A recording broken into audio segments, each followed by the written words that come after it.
All right, another totally rewarding chat with my co-host, Paul. How's it going, Paul? Again. I see we're also short on time. You still couldn't write on your whiteboard. Although I should probably not say that because one of these times you're going to put something on that's highly regrettable for me. And for those who are watching, there's going to be an episode where it flips because I'm in the process of relocating my desk away from the whiteboard. So we'll see what happens. There'll be a different background, and we'll see if you pick up on that one. Well, for those that are on audio only, it's a plain whiteboard. Like literally anything will be better than what he's got going on right now since he doesn't write on it. And welcome to the madness, Casey Weinraub. How are you? I'm awesome. How are you guys doing? Hey, Sean. I like your modesty. You're awesome. Casey is awesome, by the way. So thanks for coming on. I really appreciate it. We've now go way back. And for those, I'm going to put the plug in now. Casey is joining a panel in the spring at World at Work with me. Well, he might be dropping the news. Yeah. Is that public information yet? It is now. It is now. Well, I get technically this won't come out for a couple. I think it will be by then. So actually, I'm going to record this, Casey, and now you can't back out. That's how whenever you use this, you're stuck. I'm excited. See y'all in San Antonio. Yeah. So that I don't screw it up, which is a consistent theme, and I'll screw something up later. So just so I start out of the gate well, can you give us, kind of where you're at now and your bio and how you got where you are? Yeah, totally. So I'm currently VP of Total Rewards at a company called eHealth. Quick pitch on the company. eHealth is a health insurance matchmaker. We are currently in the annual enrollment period for Medicare. So tell all your elderly loved ones to reach out to ehealth.com or the 800 phone number and, get selected with the right Medicare and make sure you're taken care of the right way. As head of Total Rewards for eHealth, my scope of work obviously is compensation, benefits, wellness. I also wear the double hat of HR for HR. So a little bit of that HRBP stuff. Historically, or I guess experience-wise, I started in executive compensation at Morgan Stanley, probably about 20 years back, right around financial crisis time. I would say my next big stint was at Ralph Lauren, where, a lot more creative, a lot more fun, less of a financial crisis at the time, but we did have Amazon scaring everyone in the retail apocalypse. So there's always a dragon to fight, so to speak. And before eHealth, I was at Interpublic Group, and I actually started there right before COVID. So again, might as well share all my dragons right to begin with. But that's the quick bit on me. I've been at eHealth for about 4 years now, and we just won our second Great Place to Work. So it feels really nice to change the culture. No, that's awesome. We never tell anyone when they're coming on, but when you do mention your company's name, Paul and I need swag. We don't tell you that's a precursor, but, for the bit, you get the swag. We'll get you guys sent something. You need to get something on the front. I got the coolest sweatshirt from the Richmond Comp Association, so shout out to them. And it says Compensation Ninja on it. It's got a great picture of a ninja and a compensation. And it's on the back. And I'm like, I can't. Paul would probably prefer I do our episodes facing the other way. But then you can see the back. But you have to get the swag that goes there. So that you can prove you're human. What do you do for fun outside of work? I enjoy sports and music. I am part of a fantasy football league that I'm currently doing okay in, and probably not. For the record, not as well as I am. I just want to be clear. Probably not going to win because your daughter is going to win that one. Yes, yeah, which won't be good for either of us, to be honest. So, yeah. And then other than that, I really enjoy music. I go to a lot of concerts and I play bass guitar in some random bands. Yeah. I didn't know that. Wait, are you Paul? What do you play? Bass. Oh, we got to chat about that, Paul. Play in San Antonio together. That's sort of my pride. In Cincinnati, you guys he had the band. Like, are you going to add him to the band? I didn't play there. That was just with the band doing the AI for comp sort of ripoff, but I know my way around a stage, and yeah, I've played bass. I actually started as a guitar player, but then switched to bass because everybody needs a bass player, right? Well, I think we got a side idea that we need to talk about after this. So. Yeah, that's great. I helped organize, but I don't play any instruments. At Mercer for some of their events, they started a band, and I just named the band, so I named it Boo, so that anytime anyone booed, it was for the band. That's and Terry Zipper played in the band. She was in the band. But that way, if anyone went boo, you could be like, thanks. That's awesome. It's like Bruce. It's like Bruce. Like Bruce Springsteen. Bruce. Yeah. But yeah, that too. All right, you ready for the speed round of questions? Let's do it. Are you a coffee or tea person? Diet Coke. Okay. How much Diet Coke a day? 2-3 cans, Okay, I thought you were going to say liters. I didn't know. With the pause, I was a little worried. Like, right. Okay. That he's willing to admit. The 2 or 3 intravenous IVs worth. Right. Yeah. Okay. Do you use compa ratio or range penetration? Probably compa ratio. We'll dig on that. You have a weekend away, Casey. Magically just happened. Do you go for a posh weekend away, or do you go out in the woods and rough it? Probably posh at this point. We've all evolved. It's middle age. Except for Sean. Yeah, Sean is not evolved, clearly. I was waiting. All as a large Venn diagram, Casey. Now, thanks for the way you phrased that, because I will probably hear about that for the next several from Paul. That was great. If the question was beach or mountains, we could go, but posh either way. Yeah. Okay, you could go posh either way, which is funny because I could rough it either location. I would prefer the mountains, but a place that you'd like to go that you haven't been for vacation. Pretty much everywhere, but we're going to Panama over Christmas, and I'm excited to kind of see that. That'll be fun. That's good. You're in New Jersey, so it will be warmer in Panama than New Jersey. And then, are you a chunky or creamy peanut butter person? A chunky. I like texture. Okay. We've been on a run of creamies.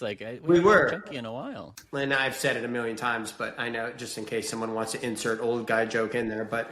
My oldest is allergic to peanut butter, so it is not a commodity in the house. And Halloween just happened. I'll take all those peanut butter candies. Oh, that's right. Can you have it in the house? Like, he can be... he can be near it, just not ingest it, but, Okay.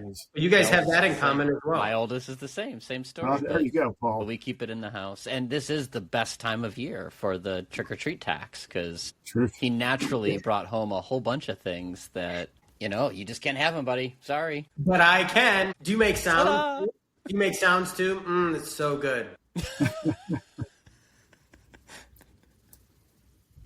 So let's switch to some work. So eHealth, I think, the couple times we've spoken, Casey, and I hope I get this right, is a pretty sales driven org. And so can you talk to us about the org and then the I guess you call them challenges, which I assume you've fixed all of them, of course. But can you talk about the compensation challenges in an organization like eHealth? Yeah, well, we are sales driven. I think the other unique thing is we're fully remote too. So it's managing a virtual population that obviously takes a whole lot of customer calls and support. And when we make a match, that does create some commission from the carriers. Oddly, the core challenge more than anything is data, because we get data from all these different carrier partners, and data, as you know, comes in different forms, flavors, times, etc. So in sales comp, managing the data is the biggest issue. And then tying that data, obviously, to strategic design, right? What are we trying to achieve as a business? What do the finances say?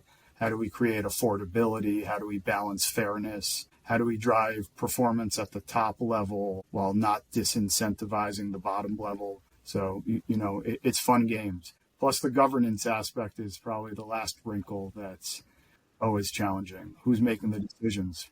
That was going to be my sort of first question, is just to put it in some scope. Like, how much of the sales incentive, sales data, crediting, compensation problem is yours to own and deal with and wrangle, versus how much are you a player and there's a broader ecosystem? Because I know I get a lot of questions about who owns sales comp, where does it live? So I'd love to hear your perspective, as much as you're willing to share, about how that works for you and some of the challenges and benefits that creates. Yeah, philosophically, I think it's an our problem, if that makes sense. Perhaps when I got here, it wasn't necessarily ours as a concept, but over time we commissioned a sales incentive committee and chartered up RACI models, et cetera.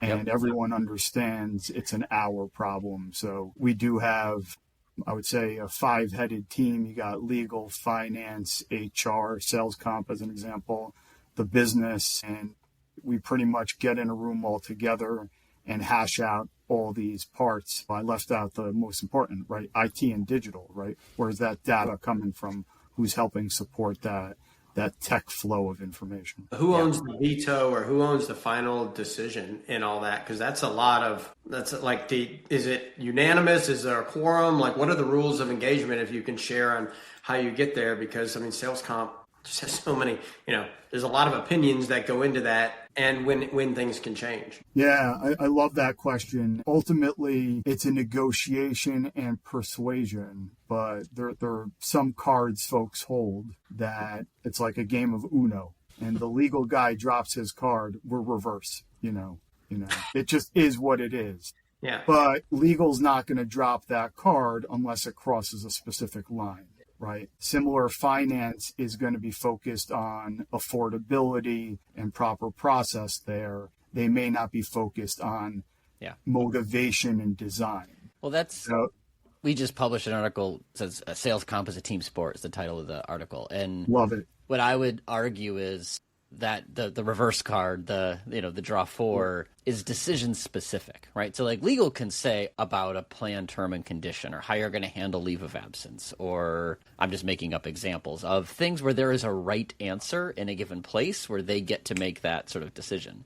They're probably not going to decide your pay mix, right? Which is, I would imagine, one where you play a stronger role in sort of advocating or maybe even making the approval for this role. So it's not, Sean, you asked it as sort of who has it. I think it's everybody has an approve somewhere in that matrix or a veto somewhere. It's just which decision do you get to approve or which decision are you vetoing? And Paul, for your next article, you can compare it to a band also, So I play the bass player in both the band as well as the committee, right? My role is not to be lead guitarist, not to decide what song we're singing, but to make sure we are all sounding foundationally in the same key, listening to each other and making sure we're driving to something that will ultimately sound good for the audience it's being communicated to. So look at that. Look at that. Helps analogy. Wow. Look at that. That was impressive. It's like the most eloquent this podcast has been in the first 15 minutes ever, right? Like we went from random discussion to on point. Like I'm just going to click stop now.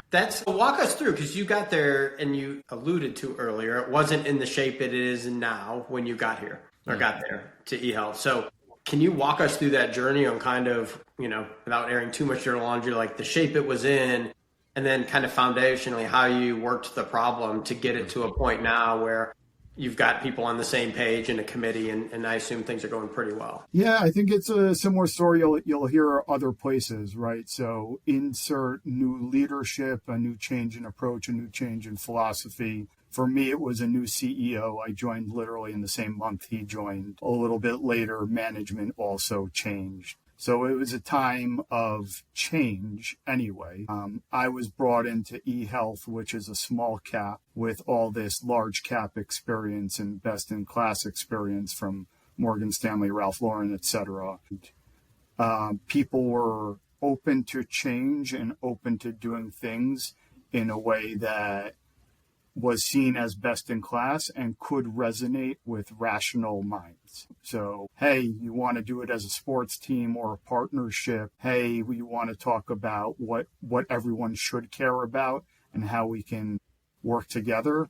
That's an easy conversation to have when you have the right ears listening. And then from that point on, it's really about consistency and messaging, right? Reminding everyone this is our agreed cadence and time. This is our agreed approach to leading up to that quarterly meeting. It's all this negotiation behind the scenes. Hey, business, I'm going to have to say this bullet point. If we go this way and you want to propose that, you're going to hear the comp bullet point that perhaps this is going to incent this way or that way. Are you okay with hearing that in a public forum? Perhaps the answer is yes. Perhaps the answer is no. None of this is black and white decision making. It's all in the gray, and you try to lean to simplicity, to consistency, but ultimately you're doing right by the business.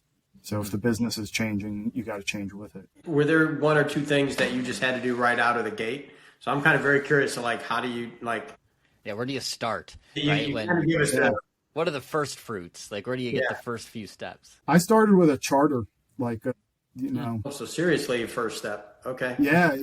here's a 1-page, 2-page document that says, here's the people, here's our intention as a group, and here's our cadence of meetings. It was pretty simple. What are we going to accomplish in this, right? What is everybody's role in this? The meetings aren't led by sales comp. We kind of project manage it.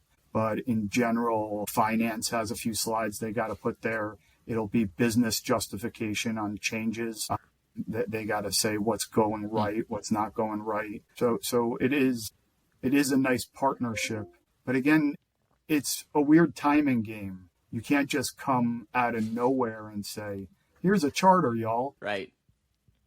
You need a catalyst. And absent a catalyst, you got to look for quieter ways to make change, right? Or collaborative ways to make change behind the scenes. This, I had a really nice big catalyst. So the first thing was charter. How do we want to define our approach? And then it got more and more complex from there, right? You move on to systems, you move on to audits and governance, you move on to metrics that support decision making.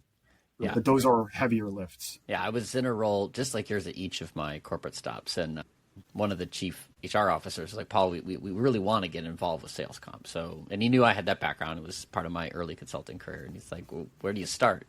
And I'm like, lunch. Actually, lunch is where I start. Because like, you can't just show up and say, hey, I'm from HR. Here's a racy model of all the decisions I'm going to get involved in now, right? And I'm not hearing you say that. Like, it starts with like, first fruits are very basic.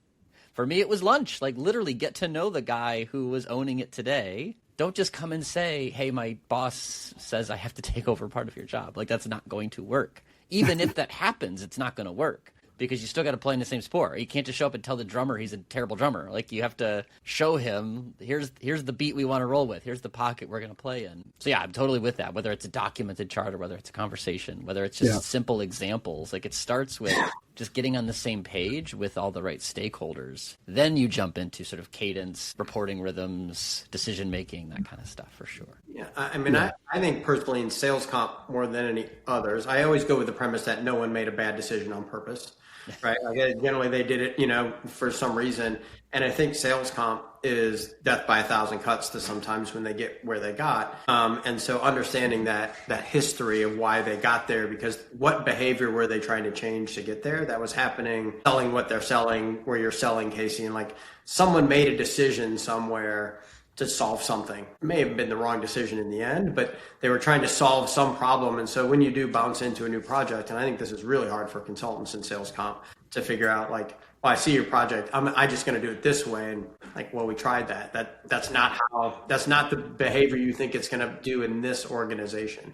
So I think that gathering data piece, Paul, like having lunch and understanding like how did we get here? What was the journey to here is a really, really more important in sales comp than some other places to get started. Yeah, I agree with you on that history. And you probably find a lot of complex plans have a whole lot of history. And ultimately, what you want to do with a complex plan is simplify it. And it's really hard to simplify something when it has a lot of, I would say, parents involved in that history. And it's funny. It's like an emotional decision about an emotional decision, right? The ego on who's making the decisions of comp also influence the motivation and egos and, feelings of everybody else also. Yep. So it then echoes into communication. So I position myself not to be a decision maker, but just a guide and advisor. And the business ultimately should be the decision maker because they're the ones who are going to intimately communicate it to the individuals, right? We might help on a broad basis, but obviously every manager, every supervisor, the team leads need to be really well understood and know it's their plan and not just HR's plan. Well, and I think that becomes more so the more leverage there is on those sales roles, right? Because, you're talking about STI through, part of an organization. It matters, but it doesn't matter as much. Broad base, it doesn't matter. It's kind of like, I'm not happy. Difference between a 2% increase and a 2.2% increase, you're still just unhappy with me, when I give that to you, Paul, right? But this is real money that they escalate. And, again, I'll come back to most people's people strategy, most organizations' people strategy isn't to hire stupid people.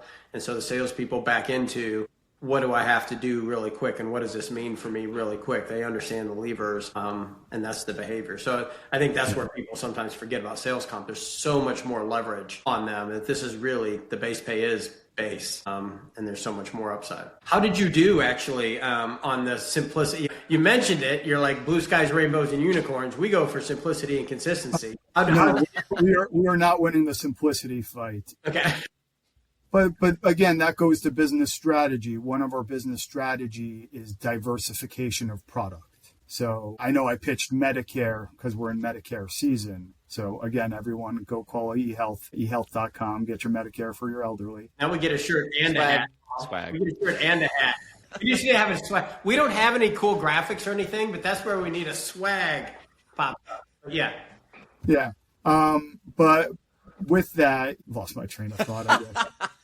You go for simplicity, diversity of product. You're pitching Medicare. With that, if it was just Medicare as only one product, it could be simple. But right, Medicare, you can't necessarily sell year round, right? There's an annual enrollment or volume's heavier. So in Q1, 2, 3, there's other products to sell. And there's other products that are growing in bigger businesses.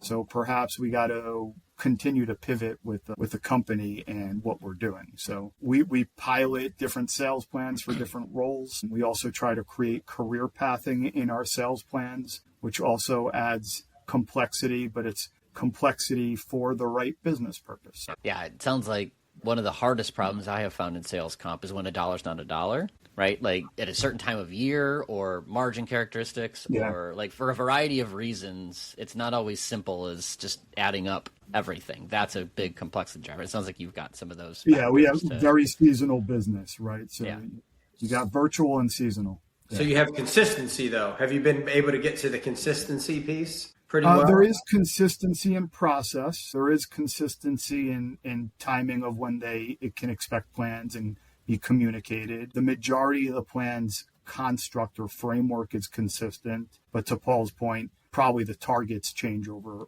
month or quarter. Yeah.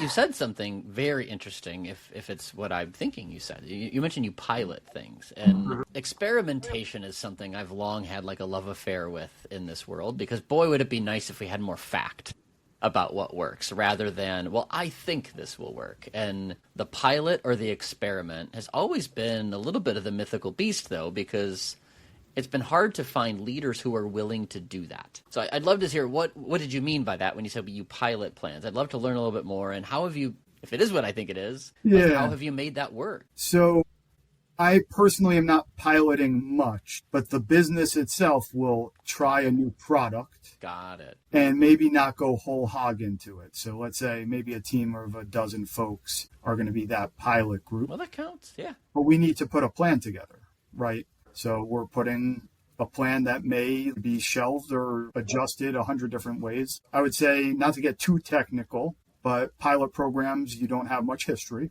right? It's a new thing. You want to pay people to do the job you're asking them to. We tend to, pay by production, but in pilot, because of the expectations that you don't have, usually throw it into some kind of quartile, quintile payout.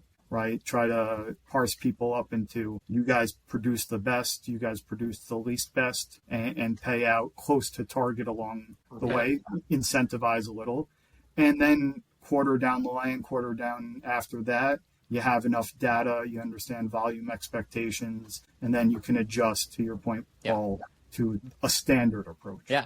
No, that's great. As a specific form of pilot, which is sort of when you need to roll out something new, the business model isn't everybody's going to go do it. It's not like the business is sort of a preference for, let's start with a team or two teams.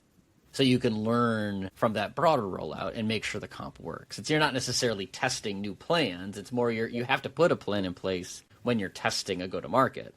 Correct. But you learn from that, I'm sure, in terms of like, well, this, when you introduce a product, it's always a question. Like if you just, will this model work? Will we put a bonus on it? Will people actually sell it? Well, you're learning that in that pilot process. And I think we've learned this approach that I laid out to you guys from prior pilots that, there's always learnings. Yeah, got it. And none of this is 100% perfect. Yeah, got it. Interesting. So with all the complexity, but consistency, Are you leveraging tech? Like, where are you leveraging tech other than, the world's leader in Microsoft Excel? Where are you? So this is a great one. I'm not going to call out names, but we did take two swings at products externally, probably in 2021 and then in 2023. I would say first swing, complete miss. I don't know if we even went live. Second swing, we did go live, but on the annual rinse and repeat is where it flubbed. So, probably one, let's call that a foul ball, right? Okay. Strike one, foul ball on number two. So at the start of this year, we actually had a big discussion, again, as a group, not just sales comp, not just the business, but all of us. But do we want to go for a swing 3 on an external product? Do we want to continue using Excel and the manual, nimble things that still have possibility for human error? Or do we want to lean into our internal teams and see what can be built in the current infrastructure? And so we chose option number 3. I actually, after this meeting, get to present that we're at 90% complete, moving in the right direction. I think the control of the data is super important to us. And if we went with any external vendor, it would take them a year or two to even understand the complexity of our data coming from all these carriers. So I'm very happy with it, but we're leaning on technology that's beyond my scope of knowledge.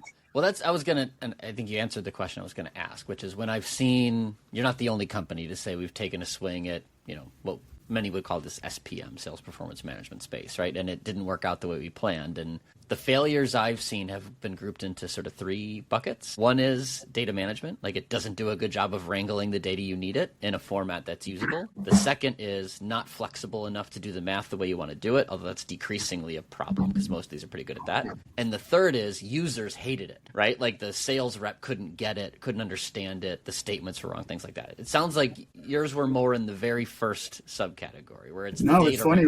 This project is actually Project Cerebus, and it's the 3-headed mythical beast, of Greek mythology or Harry Potter, if you want to go that direction. And you named all 3 of the heads, right? Yeah. Data integrity, right? That one's the biggest beast. Bad data in doesn't even matter.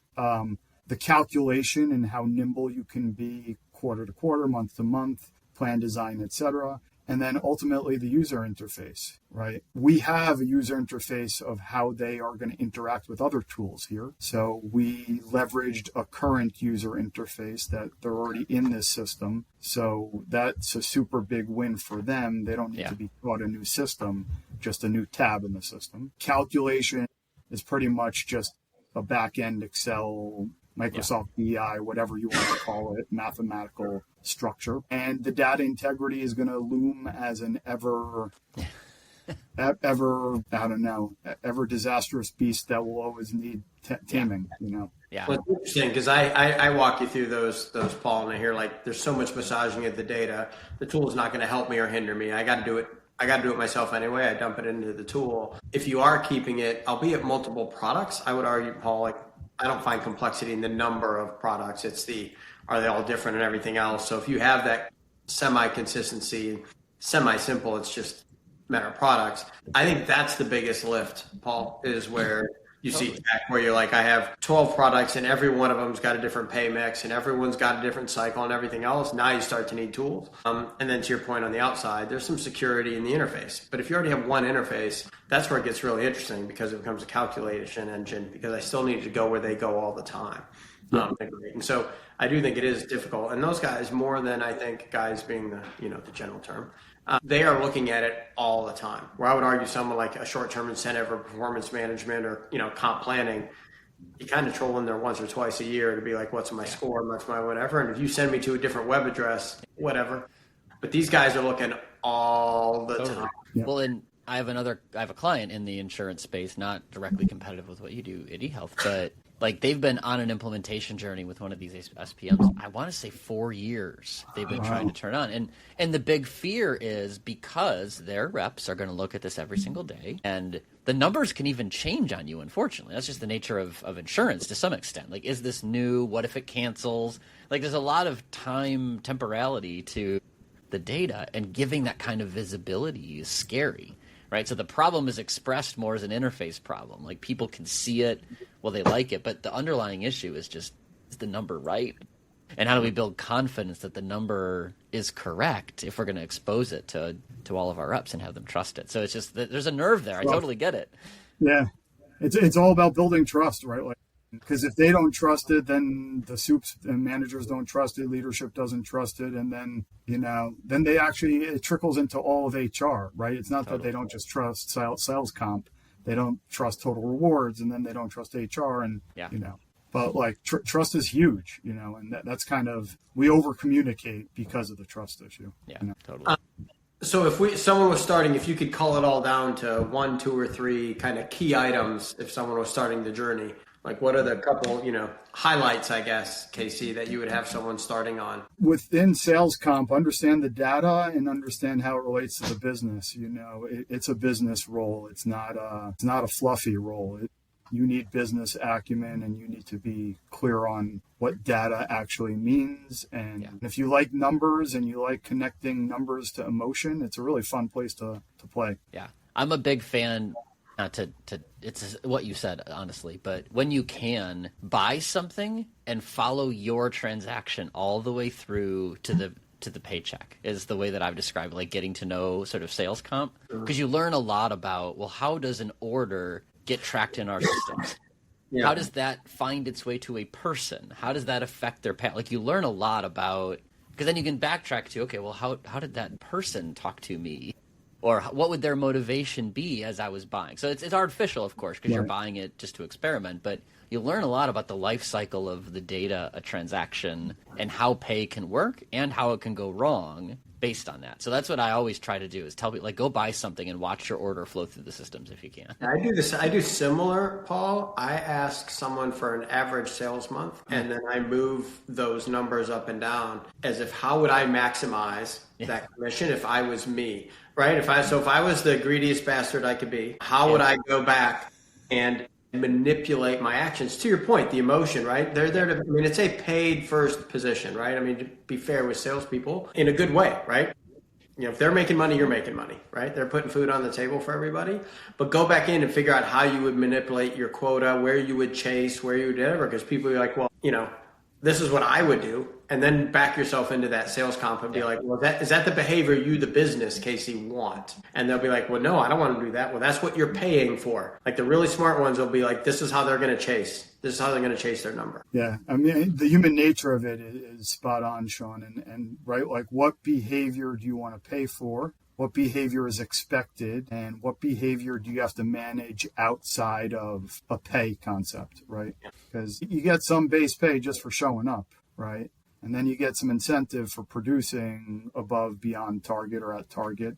But that's just the comp side of things, right? There's a whole lot that people want to throw in the comp design that cannot be solved with money. And that is the most interesting part of this game. I just think being almost a pessimist, Casey, around, what happens if they sell multi-year or one? You want to sell multi-year, but they're not dumb. They do better off selling a 1 year every time, over a period of time. Like, again, the people strategy isn't to hire bad or stupid salespeople. And so, you need to kind of, I think that's a really critical thing when you go somewhere and start, for me, is like, how would I optimize if I was the salesperson, my take-home pay, and then go to the business leadership and be like, is this what you want the business to be doing? And if those two align, congratulations. But generally, there's some loopholes. They're like, well, we can't sell this. I'm like, well, that's because they don't want to sell it. It's a lot of work. Like, it's a long sales cycle, a lot of work for a little bit of money.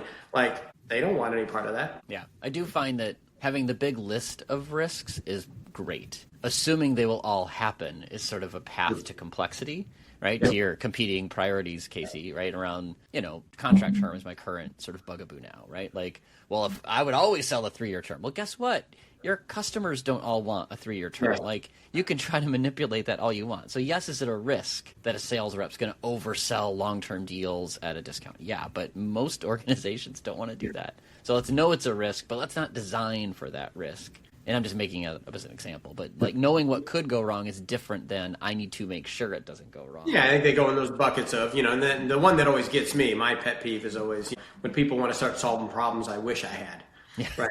What happens if they make too much money? So the company's making too much money, which is nothing I've ever heard, right? Like that's how it works. Like that's the part, Paul, where I really get wrapped up, where people are so worried about that stuff, right? Yeah. Where the sales rep's going to make too much money 5 years from now. I'm like, oh, okay, like sure, yeah. To me, that's just the math equation of how much the company makes, and is it tied to each other? I would say the too much money part that bothers me is when it's isolated to one job that's sitting next to 4 or 5 other similar jobs. And let's say all of them have similar structure, but one of the jobs has something additive. That would get me to say a bullet point in the larger meeting saying, hey, by the way, everyone, before you approve this, be aware that... I'm with you. The phrase I use a lot is it because of them or because of their circumstances, right? So, if the 3 of us start a company and we decide to, carve up the country and give us each territories, well, I'm going to get the Mississippi and east. Sean gets sort of from the Mississippi to the Rockies, and Casey gets west of the Rockies. Like, odds are I'm going to do better than Sean, right? Like, just depend. I guess if we're selling, cattle prods, maybe not. But like, there's certain things that there's a natural advantage, and I didn't do that. Right? That was my circumstance. Right. Or whether you get to sell this product, right? Or, I think that's where I draw the line too. Like, it's a great problem to have that people are succeeding, but is it succeeding in an unfair, inequitable way where we did something, not they earned it? Because it's really hard to compare. I think it's really hard to compare. There's so many variables, which is why it's so complex. It's really hard to compare what's Paul or Casey, really better on stuff in different places if they're selling different stuff. So it's really difficult. Yeah. And it probably also goes to the type of sale it is, right? Yeah, for Easy sale, high volume, you have everything around you. You wouldn't lay out those circumstances but more difficult sale, perhaps it's okay, Yeah, totally. So we usually end with, Casey, in all of HR, which you have a unique perspective on because you're the HR for HR. If you could automatically or automagically change anything in HR, what would you do? So I would do the data thing, just make data solved, whatever that is. But that's because I think knowledge is a core value of mine and the flow of information. So while I probably said it at first, set data flow to make sure my sales comp calculations went correctly so I can build trust and engagement and performance, etc. This is even wider than data as in just numbers, but knowing and understanding the flow of the business, knowing what's working in real time. I find that hard to get the full story from everybody. So you're puzzle piecing things together from, quarterly finances, from leaders that you speak to, from little other birds that tell you things. I would solve the information gap between us. I do not think you will hear Paul or I argue about that. This has been great. So I really appreciate you coming on. For those listening, you can find us on your streaming platform of choice, or you can find us on YouTube, Then you have to look at it. I question your choices if you want to watch the 3 of us. But you can find us there and also on the Work Defined Network. Casey, this is great. Mr. Weinraub, if I get it right. I'll come clean. I've known you for a while, and I don't think I've ever asked you how to pronounce your last name until today. I'm just Casey, and Sean, I'm not going to even try to pronounce your last name. I know, you're just Casey. That was the problem. You were just Casey, and then I'm like, oh, crap. It's Weinraub. And people can find him on LinkedIn. He is absolutely fantastic. And obviously, touch base with him if you want. And we will be at World at Work if you want to come chase us down in April as well. So thanks so much. Thanks, Sean. Yeah, good to speak with you, Casey. Appreciate you guys.